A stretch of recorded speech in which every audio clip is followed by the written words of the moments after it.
Welcome to రాజనీతి.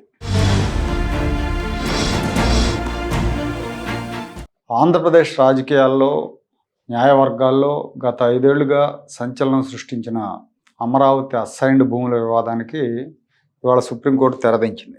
YCP మాజీ MLA Alla Ramakrishna Reddy దాఖలు చేసిన పిటిషన్లని సుప్రీంకోర్టు ఈరోజు కొట్టేసింది.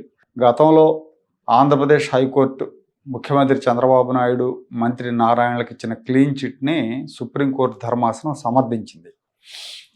అసలు అసైన్డ్ భూముల కేసు ఏంటి అంటే 2014-19 మధ్యలో అమరావతి రాజధాని నిర్మాణం కోసం ల్యాండ్ పూలింగ్ చేపట్టినప్పుడు ఆ ప్రాంతంలో కొన్ని చోట్ల దళిత రైతులకు చెందిన అసైన్డ్ భూముల్లో కుంభకోణం జరిగిందని 2021 మార్చిలో ఆళ్ల రామకృష్ణారెడ్డి సిఐడికి ఫిర్యాదు చేశారు. ప్రభుత్వం అసైన్డ్ భూములను వెనక్కి తీసుకుంటుందని పేద రైతులని భయపెట్టి ప్రభుత్వ పెద్దలు, తెలుగుదేశం పార్టీ నాయకులు ఒక కుట్రపూరిత ప్రణాళిక ప్రకారం అసైన్డ్ భూములు ఉన్న ఎస్సీ, ఎస్టీ, బీసీ వర్గాల ప్రజలను భయపెట్టారు. మీ అసైన్డ్ భూములు వెనక్కి తీసుకుంటుంది, వాటికి ఎలాంటి పరిహారం రాదని ల్యాండ్ పూలింగ్లో వెనక్కి తీసేసుకుంటారు, మీకు పరిహారాలు ప్యాకేజీలు రావు అని వాళ్ళని భయపెట్టి వాళ్ళ దగ్గర నుంచి టీడీపీ నాయకులు, వాళ్ళ బినామీలు తక్కువ ధరకు భూములను కొనుగోలు చేశారు. ఆ తర్వాత ప్రభుత్వం జీవో 41 తీసుకొచ్చి అసైన్డ్ భూములను కూడా ల్యాండ్ పూలింగ్లోకి తీసుకొని వాటికి పరిహారం వర్తింపజేసి ఆ తెలుగుదేశం నాయకులకు, వాళ్ళ బినామీలకు లబ్ధి చేకూర్చారు అని ఆళ్ల రామకృష్ణారెడ్డి ఫిర్యాదు చేశాడు. జగన్మోహన్ రెడ్డి అధికారంలోకి వచ్చిన తర్వాత ఈ ఫిర్యాదు చేశాడు. సిఐడి కేసు నమోదు చేసింది.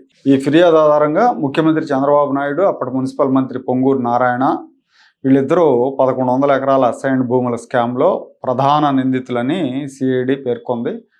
వాళ్ళ మీద IPC section 420, 120B, SC ST act కింద కేసులు నమోదు చేశారు.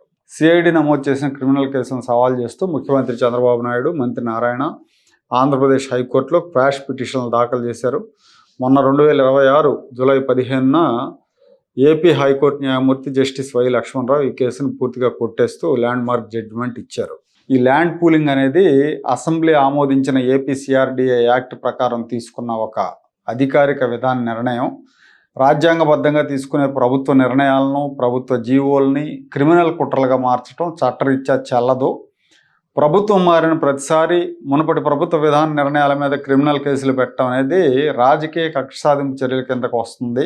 ఇందులో ఎలాంటి విచారణార్హమైన క్రిమినల్ నేరం లేదని హైకోర్టు స్పష్టం చేసింది.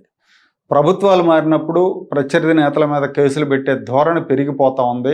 ప్రభుత్వం మారిన తర్వాత దాదాపు 5 ఏళ్లు ఆలస్యంగా ఈ కేసు నమోదు చేయడం వెనక రాజకీయ కోణం ఉందని చెప్పి కోర్టు ముట్టకాయలేసింది. ముఖ్యమంత్రి చంద్రబాబు, మంత్రి నారాయణకు ఈ వ్యవహారంతో సంబంధం లేదని ఎఫ్ఐఆర్ని కొట్టేసింది. ఆళ్ల రామకృష్ణారెడ్డికి ఈ ముట్టకాయలు సరిపోలా. సుప్రీంకోర్టుతో మెట్టి దెబ్బలు తినడానికి హైకోర్టు తీర్పును సవాల్ చేస్తూ సుప్రీంకోర్టులో స్పెషల్ లీవ్ పిటిషన్ దాఖలు చేశారు.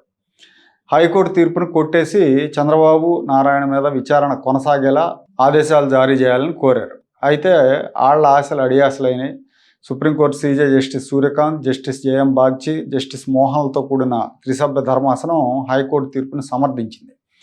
ఆళ్ల ఎస్ఎల్పిని డిస్మిస్ చేసింది. జగన్మోహన్ రెడ్డి మెప్పు కోసం చంద్రబాబు నాయుడు మీద రకరకాల కేసులు, అమరావతి మీద ఫిర్యాదుల పరంపరతో విన్యాసాలు చేస్తున్న కరకట్ట కమల్ హాసన్కు, వైసీపీ అధినేత జగన్మోహన్ రెడ్డికి ఈ తీర్పు చంపపెట్టు లాంటిది. కమల్ హాసన్ ఎన్ని విన్యాసాలు చేసినా మొన్నటి ఎన్నికల్లో టికెట్ రాలేదు, ఈసారి కూడా వచ్చే అవకాశం లేదు.